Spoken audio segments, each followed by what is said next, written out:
जय माता दी। गरुड़ पुराण का 8वां अध्याय आपने झलकदानी चैनल पर देखा होगा कि 7 अध्याय आप लोगों ने देखे। 8वां अध्याय आप देखेंगे कि गरुड़ पुराण में क्या है।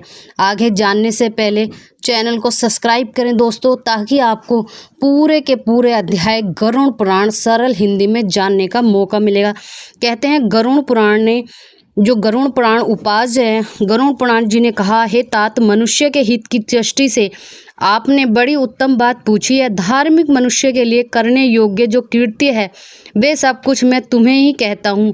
पुष्प आत्मा व्यक्ति वृद्धावस्था के प्राप्त होने पर अपने शरीर को व्यक्तिग्रस्त तथा ग्रहों की प्रतिकूलता को देखकर और प्राणवायु के नाद न सुनाई पड़ने पर अपने मरण का समय जानकर निर्भय हो जाए और आलस्य पर परित्याग कर जाने अनजाने किए पापों के विनाश के लिए प्रायश्चित का आचरण करें। आपने जाना कि किस कारण कौन कौन सी सजाएं मिलती है। आपने 1 से 7 तक के अध्याय में जाना आपको किस प्रकार यमलोक ले जाया जाता है, मृत्यु के बाद शरीर के प्राण कितनी देर बाद निकलते हैं, सारे अध्याय में था। अब आप जानेंगे 8वें अध्याय में कि आप क्या गरुड़ पुराण से कितनी बातों को सीखते हैं। और सरल हिंदी में है गरुड़ पुराण का वर्णन। जब आतुरकाल उपस्थित हो जाए तो स्नान करके शालिग्राम स्वरूप भगवान विष्णु की पूजा करिए। गंध पुष्प कुमकुम तुलसी दल धूप दीप तथा बहुत से मोदक आदि नैवेद्यों से समर्पित करके भगवान की अर्चना करें और विप्रों को दक्षिणा देकर नैवेद्य का ही भोजन कराएं तथा अष्टाक्षर ओम नमो नारायण अथवा द्वार साक्षर ओम नमो भगवते वासुदेवाय मंत्र का जाप करें। भगवान विष्णु और शिव के नाम का स्मरण करें और सुने। भगवान का नाम कानों से सुनाई पड़ने पर वह मनुष्य के पापों का नष्ट करता है। रोगी के समीप आकर बांधवों को शोक नहीं करना चाहिए, प्रत्युत मेरे पवित्र नाम का बार बार स्मरण करना चाहिए। विद्वान व्यक्ति को मत्स्य पूर्व परा नरसिंह वामन परशुराम राम कृष्ण वृद्ध और कलिक भगवान के ये 10 अवतार हैं। इन 10 नामों का सदा स्मरण कीर्ति करना चाहिए। जो व्यक्ति रोगी के समीप उपयुक्त नामों का कीर्तन करते हैं वे ही उसके सच्चे बांधव कहे गए हैं। कृष्ण यह मांगल्य में नाम जिसकी वाणी से उच्चरित होता है उसके करोड़ों महापातक तत्काल भस्म हो जाते हैं। मरण सत्र व्यवस्था में अपने पुत्र के बहाने से नारायण नाम लेकर जामित भी भगवान को प्राप्त होता है। तो फिर जो श्रद्धा पूर्वक भगवान के नाम का उच्चारण करने वाले हैं उनके विषय में क्या कहना। दूषित चित्त वृत्ति वाले व्यक्ति के द्वारा भी स्मरण किए जाने पर भगवान उसके समस्त पापों को नष्ट कर देते हैं। जैसे अन्य इच्छा पूर्वक स्पर्श करके पर अग्नि जलाता है, वही द्वेष वासना के सहित पापों का समूलन विनाश करने की जितनी शक्ति भगवान राम में है, पात की मनुष्य उतना पाप करने में समर्थन नहीं है। यमदेव अपने किन्नरों से कहते हैं, हे दूतों, हमारे पास नास्तिक जनों को ले आया करो। भगवान के नाम का स्मरण करने वाले मनुष्य को मेरे पास मत लाना, क्योंकि वे स्वयं अच्युत केशव राम नारायण कृष्ण दामोदर वासुदेव हरि श्रीधर माधव गोपी का वल्लभ जानकी नायक रामचंद्र का भजन करता हूँ।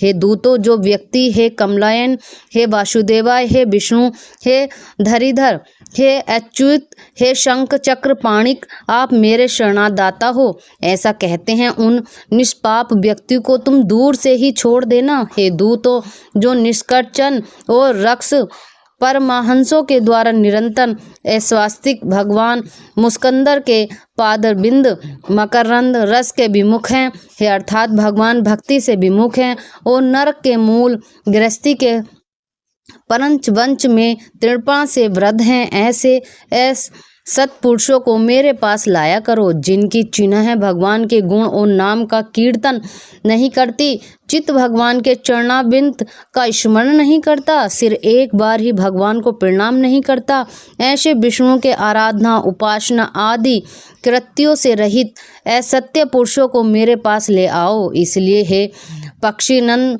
जगत में मंगल स्वरूप भगवान विष्णु का कीर्तन ही एकमात्र महान पापों के अत्यंत और एकांतिक निवृत्त का पाश्चात्य है। ऐसा जानो, नारायण से पराढ़क मुख रहने वाले व्यक्ति के द्वारा किए गए पाप्य चित्रण भी दुर्बुद्धि प्राणी को उसी प्रकार पवित्र नहीं कर सकते जैसे मदिरा से भरे घट को गंगा जी सदृश नदियाँ पवित्र नहीं कर सकते।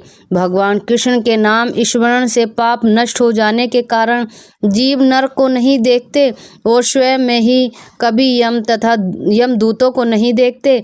जो व्यक्ति अंतकाल में नंदानंद भगवान श्री कृष्ण के पीछे चलते हैं, ऐसी गाय को ब्रह्मांडों को दान देता है, वह मांस, हड्डी और रक्त से परिपूर्ण वैतरणी नदी में गिरता अथवा जो व्यक्ति के होता है मृत्यु के समय नंदानंद इस प्रकार की वाणी का उच्चारण करता है, शरीर धारण नहीं करता अर्थात मुक्त हो जाता है। अतः पापों के समूह को नष्ट करने वाले महाविष्णु के नाम का स्मरण करना चाहिए अथवा गीत या विष्णु सहस्त्र नाम का पठन अथवा श्रवण करना चाहिए। एकादशी का व्रत, गीता, गंगाजल, तुलसी दल, भगवान विष्णु का चरणामृत और नाम ये मरण काल में मृत्यु देने वाले हैं।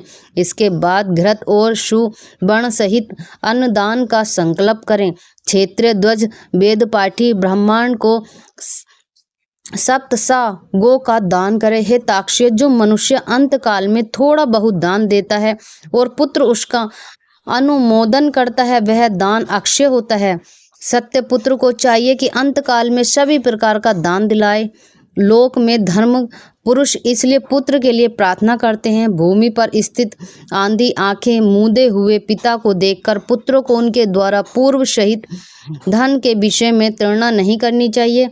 सत्पुत्र के द्वारा दिए गए दान से जब तक उसका पिता जीवित हो तब तक और फिर मृत्यु के अनंत आतिवाहिक शरीर से भी परलोक के मार्ग में वह दुख नहीं प्राप्त करता। आतुर काल और ग्रह काल, इन दोनों कालों में दिए गए दान का विशेष महत्व है।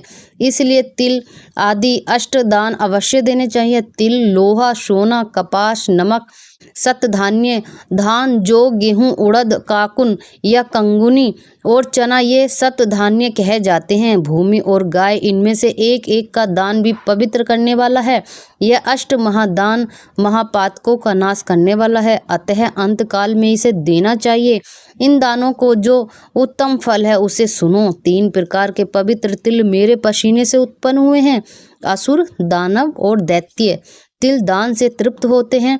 श्वेत, कृष्ण तथा कपिल भूरे वर्ण के तिल का दान वाणी, मन और शरीर के द्वारा किए गए त्रिविध पापों को नष्ट करता है। लोहे का दान भूमि में हाथ रखकर देना चाहिए। ऐसा करने से वह जीव यम सीमा को नहीं प्राप्त होता और यम मार्ग में नहीं जाता। पाप कर्म करने वाले व्यक्ति का निग्रह करने के लिए यम के हाथ में कुल्हाड़ी, मूसल, दंड, तलवार तथा छुरी शस्त्र के रूप में रहते हैं। यमराज के आयुधों को संतुष्ट करने के लिए यह लोहे का दान कहा गया है, इसलिए यमलोक में सुख देने वाले लोहा दान को करना चाहिए। उरण, श्याम सूत्र, संडामक, उद्यम्बर, शेष, मंबल नामक यम के महादूत लोहा दान से सुख प्रदान करने वाले होते हैं।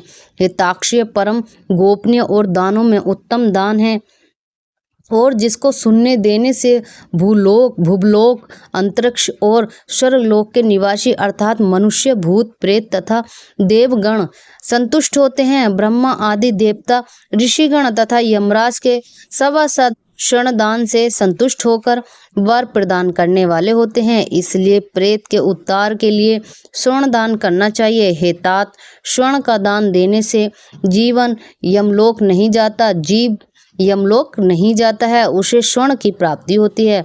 बहुत काल तक वह सत्यलोक में निवास करता है। तदनंतर इस लोक में स्वरूपवान, धार्मिक, वाकुपट, श्रीमान और अतुल प्रकारमी राजा होता है। कपास का दान देने से यमदूतों में भय नहीं होता।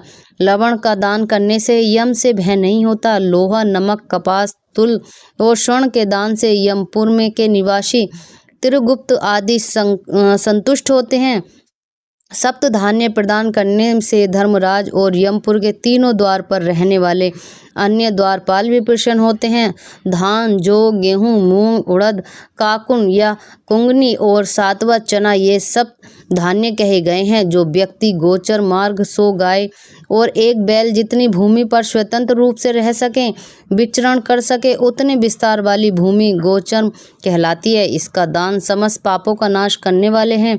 भूमि विधान पूर्वक सतपात को देता है, वह ब्रह्म हत्या के पाप से मुक्त होकर पवित्र हो जाता है।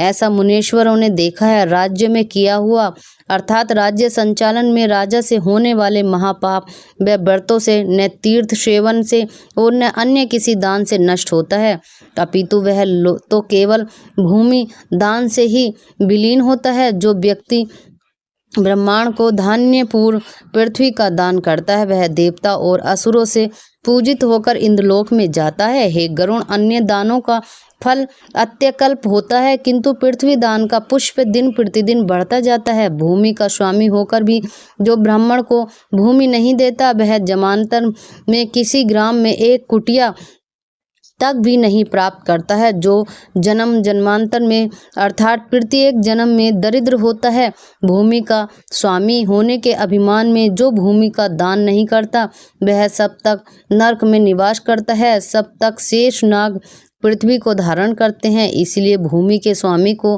भूमि दान करना ही चाहिए। अन्य व्यक्ति के लिए भूमि दान के स्थान पर मैंने गोदान का भी विधान किया है। इसके बाद अंत धेनु का दान करना चाहिए और रुद्र धेनु देनी चाहिए। तदंतर ऋण धेनु देकर मोक्ष धेनु का दान करना चाहिए। हे खग, विशेष विधान पूर्वक वैतरणी धेनु का दान करना चाहिए। दान में दी गई गोय मनुष्य को त्रिविध पापों से मुक्ति दे करती है।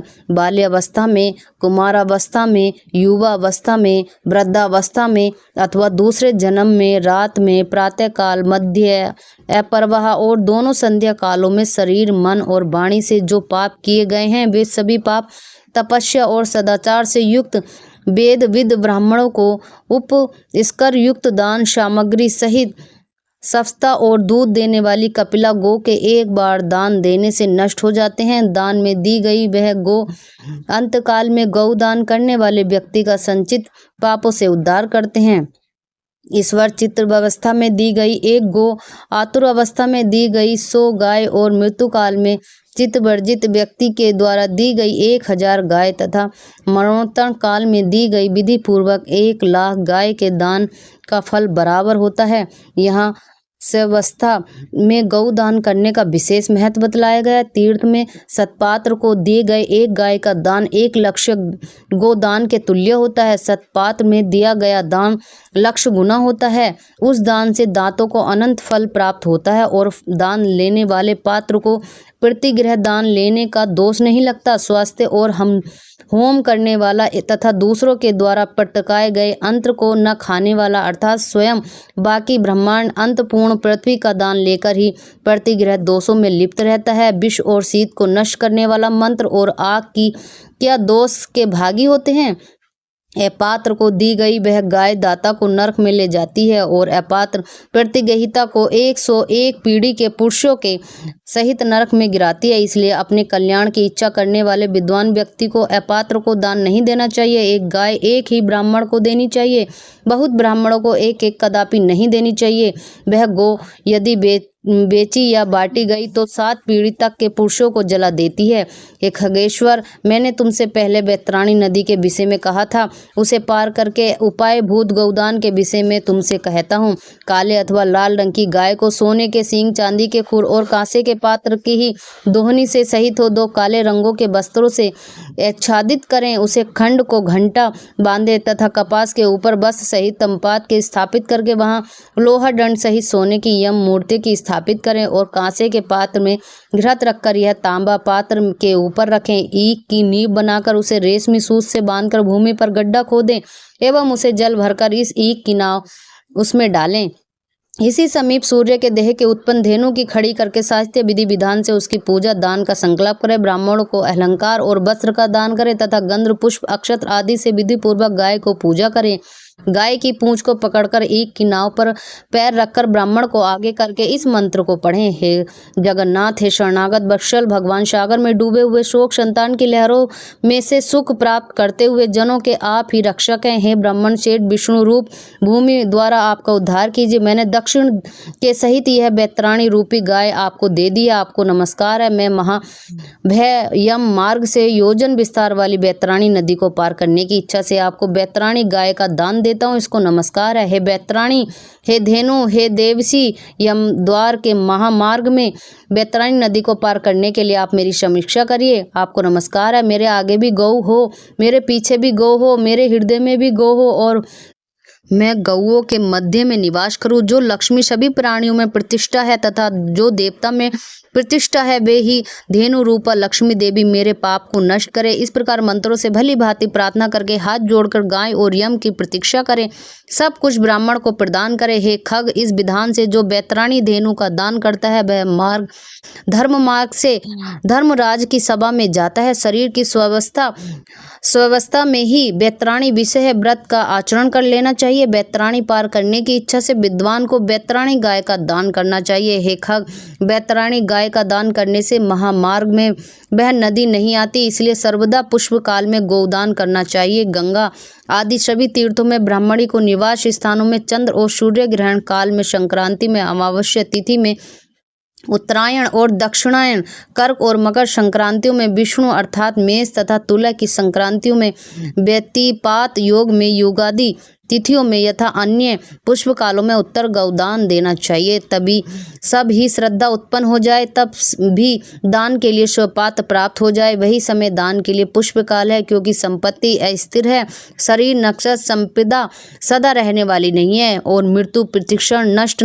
आती जा रही है। इसलिए धर्म का संचय करना चाहिए। अपनी हृदय संपत्ति के अनुसार किया गया दान अनंत फल वाला होता है। इसलिए अपने कल्याण की इच्छा करने वाले व्यक्ति को विद्वान ब्राह्मण को दान देना चाहिए। अपने हाथ में अपने कल्याण के लिए दिया गया अल्प वित्त वाला वह दान भी अक्षय होता है, उसका फल ही तत्काल प्राप्त होता है। दान रूपी पाथ्य को लेकर जीव परलोक के महामार्ग में सुखपूर्वक जाता है, अन्यथा दान रूपी पाथ्य रहित प्राणी को यम मार्ग के कलेश प्राप्त होता है। पृथ्वी पर मनुष्य के द्वारा जो जो दान दिए जाते हैं, यमलोक के मार्ग में वे सभी आगे आगे उपस्थित हो जाते हैं। महान पुष्प के प्रभाव से मनुष्य जन्म प्राप्त होता है। उस मनुष्य योनि को प्राप्त कर जो व्यक्ति धर्म चरण करता है वह परमागति को प्राप्त करता है। धर्म को न जानने के कारण व्यक्ति संसार में दुख पूर्वक जन्म लेता है और मरता है। केवल धर्म के से ही मनुष्य जीवन की सफलता है। धन, पुत्र, पत्नी आदि बांधवा और यही शरीर भी सब कुछ नित्य है, इसीलिए धर्म चरण करना चाहिए। तब तक मनुष्य जीता है, तब तक बंधनों, बांधरम और पिता आदि का संबंध रखता है। मरने के अनंतन क्षण मात्र में संपूर्ण इसने संबंध निवृत्त हो जाता है। जीव बीतावस्था में अपनी आत्मा ही अपना बंधु है, ऐसा बार बार विचार करना चाहिए। मरने के अनंतर कौन उसके उद्देश्य से जान देगा, ऐसा जानकर अपने हाथ से ही सब कुछ दान देना चाहिए, क्योंकि जीवन अनित्य है। बाद में अर्थात उसकी मृत्यु के पश्चात कोई भी उसके लिए दान नहीं देता। मृत शरीर को काट और ठेले के समान पृथ्वी पर छोड़कर बंधु बांधनों विमुख होकर लौट जाते हैं। केवल धर्म ही उसका अनुगमन करता है। धर्म संपत्ति घर में ही छूट जाती है, सभी बंधनों बांधना शमशान में छूट जाते हैं, किंतु प्राणी के द्वारा किया गया हुआ शुभ अशुभ कर्म पर लोक में उसके पीछे पीछे जाता है। शरीर आग से जला जाता है, किंतु किया हुआ कर्म साथ में रहता है। प्राणी जो कुछ पाप अथवा पुष्य करता है उसका वह सर्व भोग प्राप्त करता है। इस दुख पूर्व संसार सागर में कोई भी किसी का बंधु नहीं है। प्राणी अपने कर्म संबंध में संसार में आता है और फल भोग के कर्म का श्रेय होने पर पुण्य चला जाता है, अर्थात मृत्यु को प्राप्त हो जाता है। माता पिता पुत्र भाई बंधु और पत्नी आदि का परस्पर मिलन प्याहों पर एकमात्र हुए जन्मों के समान अथवा नदी में बहने वाले काष्ठ समूह के समान निरंतर चंचल अर्थात स्थिर है। इसके पुत्र किसके पौत्र किसकी भैया और किसका धन संसार में कोई किसी का नहीं है, इसलिए अपने हाथ से स्वयं दान देना चाहिए। जब तक धन अपने अधीन है तब तक ब्राह्मण को दान दें, क्योंकि धन दूसरे के अधीन हो जाने पर दान देने के लिए कहने का साहस भी नहीं होता। पूर्व जन्म में किए हुए दान के फलस्वरूप यहाँ बहुत सारा धन प्राप्त हुआ, इसलिए ऐसा जानकर धर्म के लिए धन देना चाहिए। धर्म से अर्थात की प्राप्ति होती है, धर्म से काम की प्राप्ति होती है और धर्म से ही मोक्ष की प्राप्ति होती है, इसलिए धर्माचरण करना चाहिए। धर्म श्रद्धा के धारण किया गया बहुत सा ही धन राशि से नहीं, अचकित मुनिगण श्रद्धावान होकर श्रवण को प्राप्त हुए। जो मनुष्य पत्र पुष्प फल अथवा जल मूर्छित अधिभाव को समर्पित करता है उस संयमता के द्वारा भक्ति पूर्वक दिए गए पदार्थों में मैं प्राप्त करता हूँ, इसलिए विधान पूर्वक अवश्य ही दान देना चाहिए। थोड़ा सा हो या अधिक इसकी कोई गणना नहीं करनी चाहिए। जो पुत्र पृथ्वी पर पड़े हुए आतुर पिता के द्वारा दान दिलाता है वह धर्मात्म पुत्र देवता के लिए भी पूजनीय होता है। माता पिता के नियमित जो धन पुत्र के द्वारा सत्पात्र को समर्पित किया गया उसे पुत्र पौत्र और सपोत्र के साथ वह व्यक्ति स्वयं ही पवित्र हो जाता है। पिता के उद्देश्य से किए गए दान से 1000 गुना, बहन के उद्देश्य से किए गए दान से 10,000 गुना और सहोदर भाई के नियमित किए जाने दान से अनंत गुना पुष्प प्राप्त होता है। दान देने वाला उपद्रवग्रस्त नहीं होता, उसके नरक यातना नहीं प्राप्त होती और मृत्यु काल में उसे यमदूतों से भी कोई भय नहीं होता। हे खग, यदि कोई व्यक्ति लोभ से आतुर रहकर दान नहीं दे तो वे कंजूस पापी प्राणी मरने के अनंतर शोक गमन होते हैं। आतुर काल में आतुर के उद्देश्य से दो पुत्र पौत्र सहसोदर भाई सहगोत्री और सहजन दान नहीं देते हैं, वे ब्रह्म हत्यारे हैं, इसमें कोई संशय नहीं है। इस गरुड़ पुराण के अंतर्गत सारोदर में आतुर दानी निरूपण नामक 8वां अध्याय संपूर्ण हुआ। दोस्तों, आपने जाना इस 8वें अध्याय में गरुड़ पुराण के कि दान देना कितना आवश्यक है। हम लोग कहते हैं कि हमारे पास है नहीं या थोड़ा दे देते हैं या देखेंगे हो रहेगा और देगा भगवान तब करेंगे, कुछ भी साथ नहीं जाएगा। जो भी अपने हाथ से उठाया हुआ दान है उसी का लेखा जोखा वही दान आपको परलोक तक पहुंचाएगा। कितना ही धन अर्जित कर लीजिए, कितनी ही संपत्ति अर्जित कर लीजिए, लेकिन सब यहीं रह जाएगी। शरीर भी जला दिया जाता है, कुछ साथ नहीं जाएगा, लेकिन आपके कर्म आपका दान ही आपके साथ जाएगा। फिर मिलते हैं गरुड़ पुराण के 9वें अध्याय में सरल हिंदी में। तब तक के लिए जय माता दी।